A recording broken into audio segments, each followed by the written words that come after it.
Hello you guys, welcome back to my YouTube channel. Welcome to another book video. Today I'm going to be talking about all of the books that I have read recently, specifically in July and August. So I guess this would be kind of considered as like a July and August reading wrap up, even though we're kind of almost at the end of September. So I'm really late on this.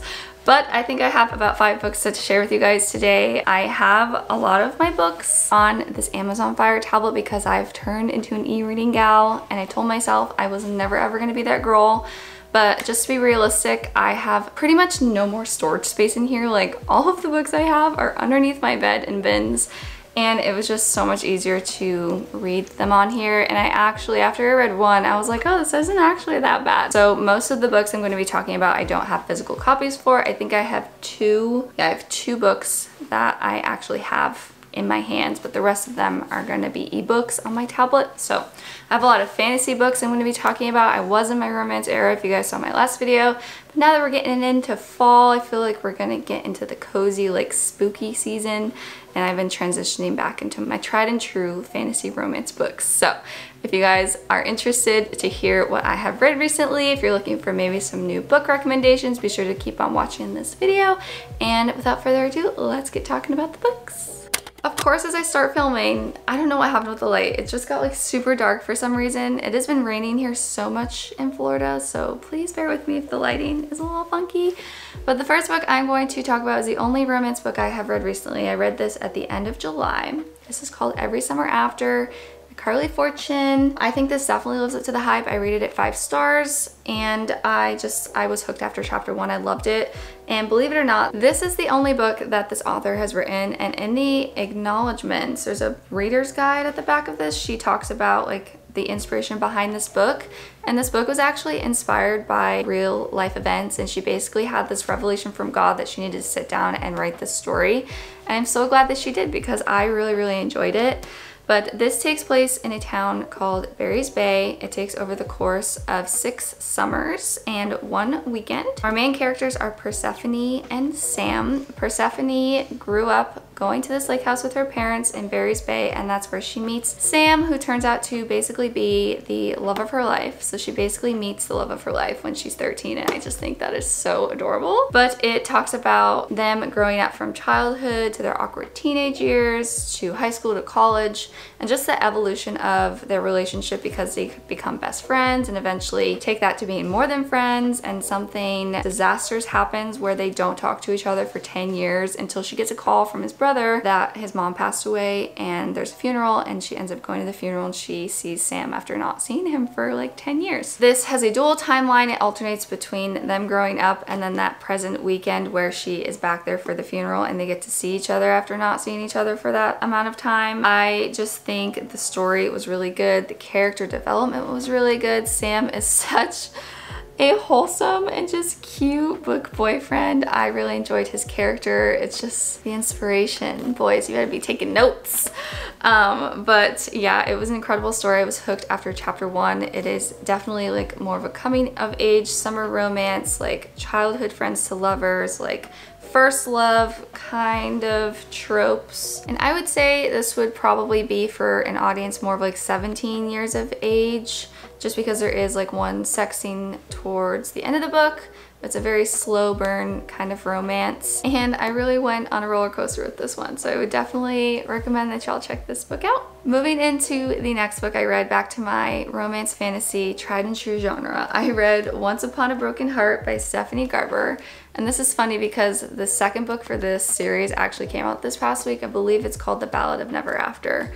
But this same author is the same author that wrote the Caraval series. I haven't read that yet. It's a trilogy. But I heard it was really good, and this book actually takes place, it's like all in the same universe. So if you read those and you haven't read this yet, I would recommend. I rated this 4 stars on Goodreads. I was conflicted with this one because I loved the magical world in here, but for some reason I just felt like it was kind of a letdown in the end.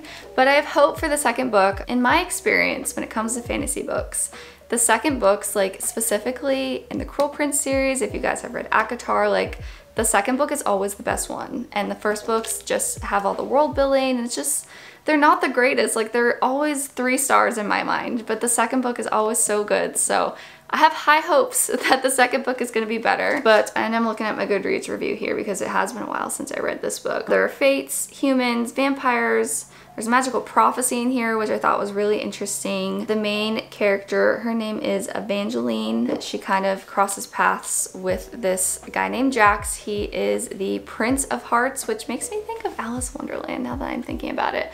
But he's a bad boy, and I always fall for the bad boys. I think the world in here was so cool. There's always a map in these fantasy books, so I'll show you all the map. I think it's so cool. Like the other island that she ends up going to, it takes place like right by the sea, and it was just so interesting. I also love the acknowledgement in here. It says, for anyone who has ever made a bad decision because of a broken heart. And I think a lot of us can relate to that. I did enjoy it. I'm really looking forward to book number 2, hoping it's gonna be better.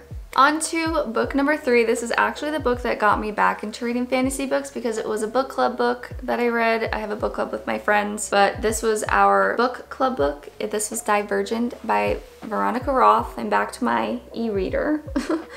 And I've seen the movie, but I never read the books. I was really impressed by this actually. I rated it 4 stars on Goodreads. I thought it was a really good first book for a trilogy. I haven't read the rest of them, and I heard that they're really not that good. I don't even think I've seen the 3rd movie, but as a reward for myself, I went back and I watched the movie after I finished the book.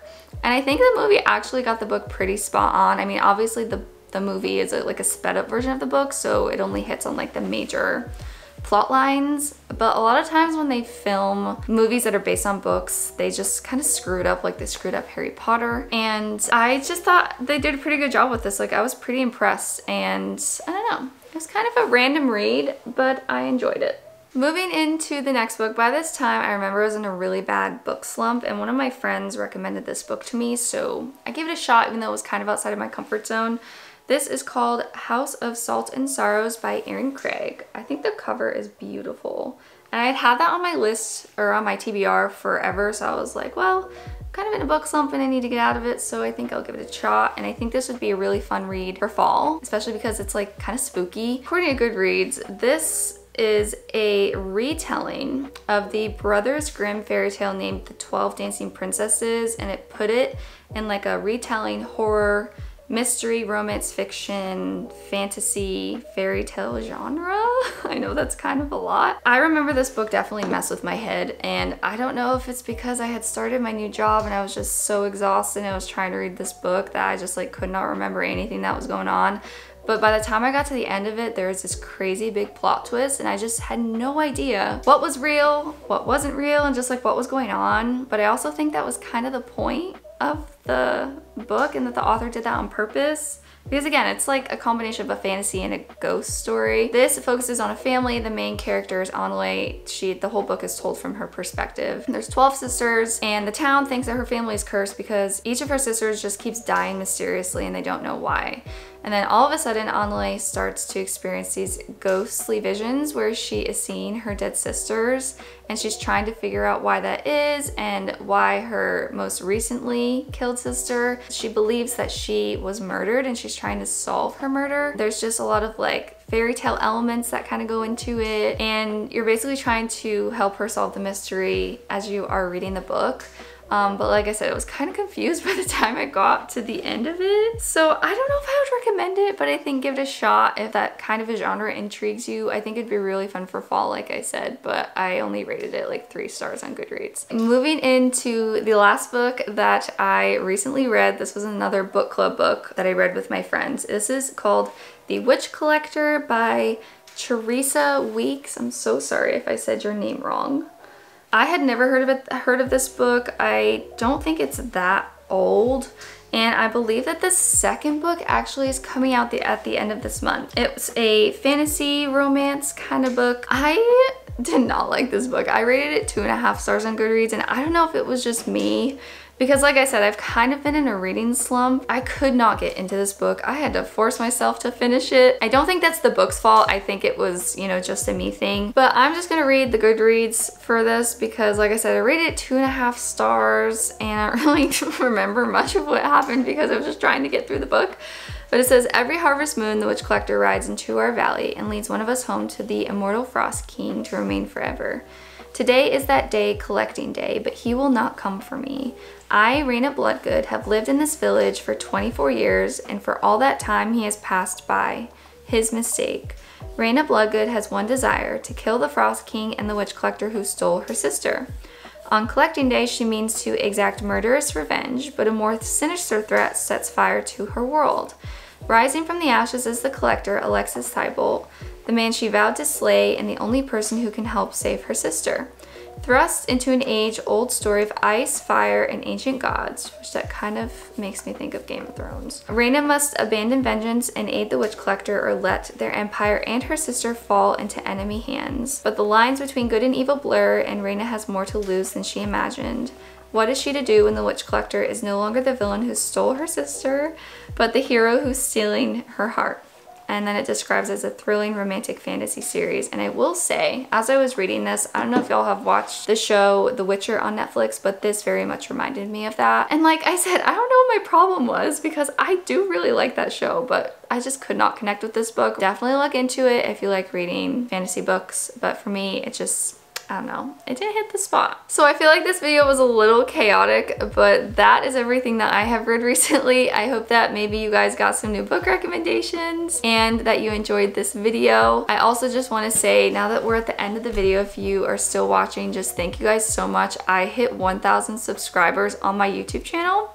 And I just honestly cannot comprehend that. Just thank you guys so much for the support. It really does mean a lot to me. I would really love to do a giveaway for you guys to celebrate hitting 1,000. So if you're still watching, let me know in the comments like what you guys would be interested to win. It'll probably just be United States only, not international. I have to look up like how to even do a giveaway. But I just wanted to, you know, say thank you to you guys for all the support, and let me know what you guys would be interested to win in the comments. So I just wrapped up filming this video, but I forgot to mention that I started a book Instagram. If any of y'all want to follow along with me over there, it's called Blondie with a Book. I'll put it somewhere on the screen, but I've been posting a lot of like book photos, book reviews, like monthly reading wrap-ups. It's been really fun to like be a part of the book Instagram community over there, so be sure to go check it out. Anyways, I hope that you guys liked this video. Thank you so much for watching. I hope that you guys are having a great day wherever you are, and I will catch you guys in my next video. Bye!